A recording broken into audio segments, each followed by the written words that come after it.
हमारी में सिंध का आम चूर है। अफ्रीका के एक मुल्क में एक शख्स हाफिज़ कारान व आलम शरीयत था। इसी सबब एक मुक्तदी ने रमज़ान अल मुबारक में उनको इफ्तार में अपने घर बुलाया। आलम जी ने दावत कबूल की और इफ्तार के वक्त इस मुक्तदी के घर पहुंचे और वहां उनका बहुत शानदार इस्तकबाल किया गया। इफ्तार के बाद आलम ने मेज़बान के हक में दाया की और वापस चले गए। मुक्तदी की ज़ौजा ने आलम के जाने के बाद मेहमान खाना की सफाई सुथराई की तो उसे याद आया कि इसने कुछ रकम मेहमान खाना में रखी थी, लेकिन बहुत तलाश के बावजूद वो रकम इस औरत को नहीं मिली और उसने अपने शौहर से पूछा कि क्या तुमने वो रकम ली है? शौहर ने जवाब दिया, नहीं। और फिर उसने ये बात शौहर को बता दी कि मेहमान के अलावा कोई दूसरा फर्द हमारे घर नहीं आया और हमारा बच्चा दूसरे कमरे में था और झूले में रहने वाला इतना छोटा सा बच्चा चोरी नहीं कर सकता।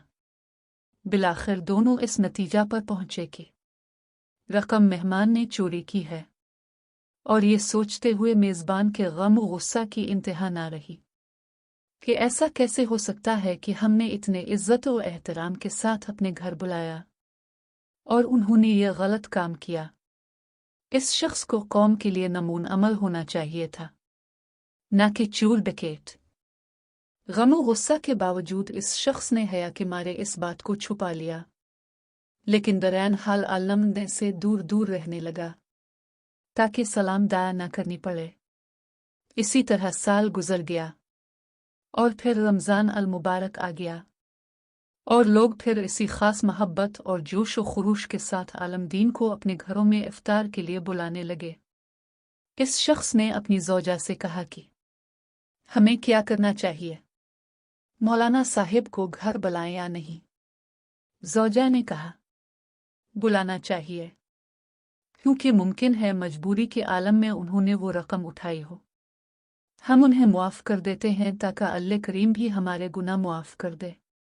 और फिर इस शख्स ने मौलाना साहिब को इसी इज्जत व एहतराम के साथ अपने घर इफ्तार पर बुलाया और जब इफ्तार वगैरह से फारिग हो गए तो मेज़बान ने मेहमान से कहा, जनाब आप मुतवज्जे होंगे कि साल भर से आपके साथ मेरा रवैया बदल गया है।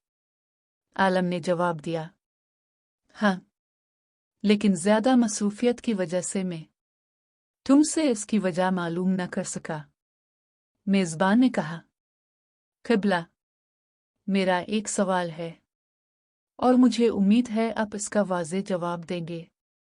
पिछले साल रमज़ान अल मुबारक में मेरी ज़ौजा ने मेहमान खाना में कुछ रकम रखी थी और फिर वो रकम उठाना भूल गई और आपके जाने के बाद ढूंढने के बावजूद वो रकम हमें नहीं मिली।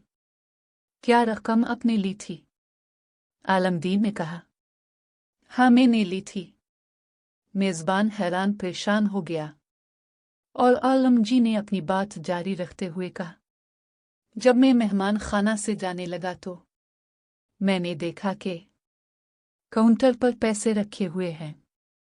चूंकि तेज हुआ चल रही थी और नोट हुआ से उधर उधर उड़ रहे थे, लिहाजा मैंने वो नोट जमा किए और मैं वो रकम फर्श के नीचे आ कहीं और नहीं रख सका कि ऐसा ना हो तुम वो रकम ना ढूंढ सको और परेशान हो जाओ।